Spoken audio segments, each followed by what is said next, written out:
Assalamualaikum warahmatullahi wabarakatuh.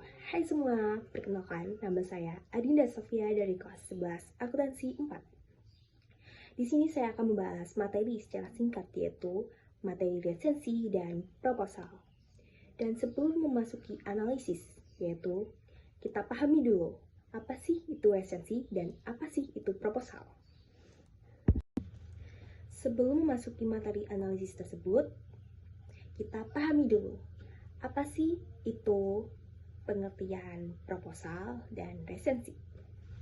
Yang pertama, proposal yaitu sebuah dokumen tertulis yang disusun secara sistematis dan terperinci untuk menggambarkan atau merencanakan suatu kegiatan dengan tujuan mendapatkan persetujuan. Dan resensi yaitu sebuah ulasan atau penilaian suatu karya, biasanya buku, tetapi bisa juga film, drama, produk seni, dan lainnya. Dan itu untuk memberikan gambaran. Di sini saya akan mulai membahas soal materinya. Soal materi resensi 1, yaitu soal nomor 12. Sebelum mengupas pemikiran-pemikiran mendasar yang muncul dalam filsafat seni, penulis mengangkat pemikiran tentang ilmu seni yang selama ini lebih banyak dilupakan orang. Ilmu seni harus dibedakan dengan seni. Seni itu soal penghayatan, sedangkan ilmu adalah soal pemahaman. Seni untuk dinikmati, sedangkan ilmu seni untuk dipahami. Simpulan untuk cuplikan tersebut adalah A. Banyak masalah yang dihadapi para seniman.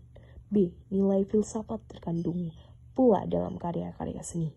C. Penulis membedakan seni dengan ilmu seni. Dan D. Seni ditunjukkan untuk dinikmati orang. E. Filsafat seni dan ilmu memiliki perbedaan yang sangat jauh. Dan untuk pembahasan soal benar nomor 12, yaitu jawaban yang benar C. Mengapa demikian? Penjelasan. Paragraf secara eksplisit menyatakan bahwa penulis membedakan seni dan ilmu seni, dan itu adalah ide utama sebelum masuk ke filsafat seni. Dan adapun pembahasan untuk nomor 12 yang tidak tepat. Dan mengapa opsi lain tidak tepat? Adapun jawaban A, alasannya tidak dibahas masalah yang dihadapi seniman. Dan untuk B, memang ada kaitannya dengan filsafat, tetapi teks lebih fokus pada perbedaan seni, bukan nilai filsafat dalam seni. Dan untuk jawaban D, yaitu hanya mengambil satu detail seni untuk dinikmati dan mengabaikan poin perbandingan dengan ilmu seni. Dan untuk jawaban E, terlalu umum dan melebar, padahal teks hanya membandingkan seni dengan ilmu seni, bukan filsafat. Dan untuk soal materi resensi 2, soal nomor 6.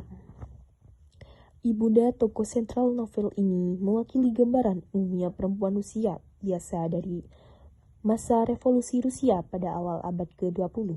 Ia hidup di tengah lengkingan peluit pabrik di perkampungan kumuh. Ia menikah dengan Michel Warsaw, lelaki pemabuk yang selalu memanggilnya Sundal. Toh, ibunda tak melawan karena merasa begitulah nasibnya. Cuplikan teks tersebut menjelaskan, yaitu A. Keadaan Rusia semasa perang. B. Tokoh utama novel yang penyabar. C. Kehidupan rakyat suatu negara di masa perang. D. Suami yang tidak peduli terhadap istrinya. E. Revolusi Rusia pada abad silam. Dan untuk jawaban yang benar, yaitu untuk pembahasan soal nomor 6, yaitu jawaban yang benar yaitu B. Penjelasan. Cuplikan tersebut secara dominan menjelaskan tokoh utama, ibunda, dan sifat penyabarnya yang tercermin dari penerimaannya terhadap perlakuan buruk suami serta keyakinannya bahwa itu adalah takdir. Dan pilihan yang tepat adalah B, karena menangkap inti karakterisasi tokoh yang menjadi fokus paragraf. Dan adapun pembahasan nomor 6, jawaban yang tidak tepat yaitu, dan mengapa opsi lain tidak tepat, yaitu alasannya A. Tidak ada deskripsi tentang keadaan perang secara spesifik. Dan untuk C, terlalu umum, padahal teks fokus pada satu tokoh, bukan kehidupan rakyat secara keseluruhan.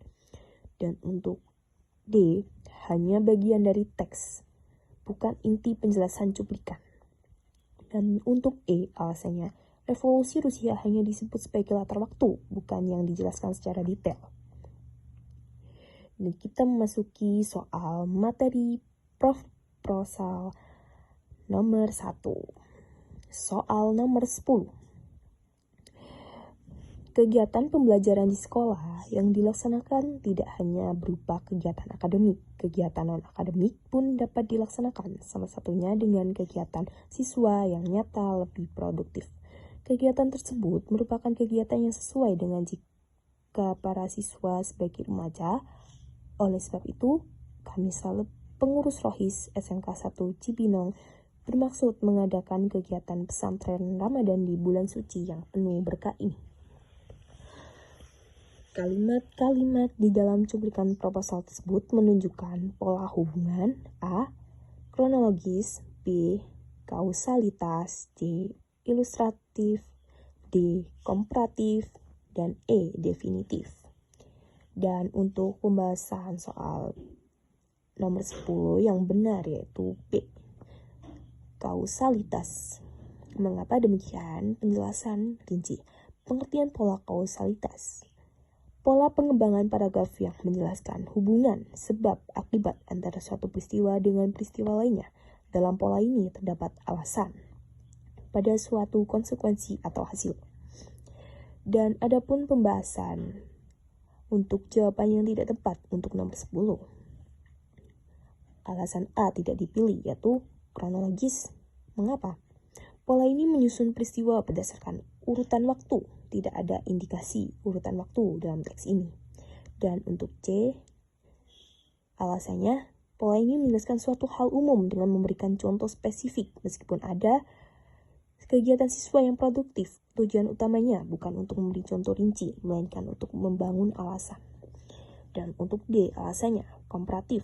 Pola ini membandingkan dua hal atau lebih untuk menunjukkan persamaan dan perbedaan. Teks ini tidak membandingkan sesuatu. Dan untuk E, definitif. Pola ini menjelaskan definisi atau pengertian suatu istilah. Teks tidak mendefinisikan istilah tertentu. Dan untuk soal materi proposal 2, yaitu soal nomor 3.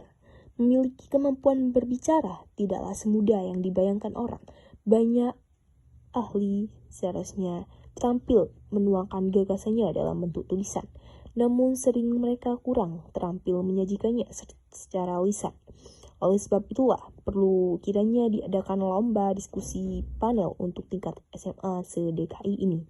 Cuplikan informasi tersebut merupakan unsur proposal bagian A. Pendahuluan, B. Sasaran, C. Tema kegiatan, D. Dasar pemikiran, E. Perkiraan anggaran. Dan untuk pembahasan soal benar nomor 3 yaitu jawaban yang tepat D. Dasar pemikiran. Mengapa demikian? Penjelasan rinci yaitu pengertian dasar pemikiran dalam proposal. Dasar pemikiran adalah bagian proposal yang berisi alasan, latar belakang, dan pertimbangan logis. Mengapa suatu kegiatan dilaksanakan? Bagian ini menjawab pertanyaan, mengapa kegiatan ini perlu diadakan? Dan untuk pembahasan nomor 3, jawaban yang tidak tepat yaitu alasannya A. Kenapa tidak dipilih pendahuluan? Alasannya yaitu dasar pemikiran sering menjadi bagian dari bab pendahuluan dalam proposal formal. Opsi pendahuluan biasanya lebih umum dan mencakup subbab, dan isi teks sangat tepat disebut sebagai dasar pemikiran. Dan untuk B, alasannya sasaran yaitu tentang pihak yang akan menjadi peserta atau penerima manfaat kegiatan, misalnya siswa SMA se-DKI. Informasi ini tidak ada dalam teks. Dan C, tema kegiatan. Mengapa alasannya? Tema adalah judul atau inti pokok kegiatan, misal meningkatkan keterampilan berbicara generasi muda. Teks ini bukan tema, melainkan alasan mengapa tema itu diambil. Dan E, perkiraan anggaran. Mengapa alasannya? Bagian ini berisi rincian biaya, sama sekali tidak disebutkan dalam teks. Berikut video tentang penjelasan analisis dari saya. Sekian, terima kasih. Wassalamualaikum warahmatullahi wabarakatuh.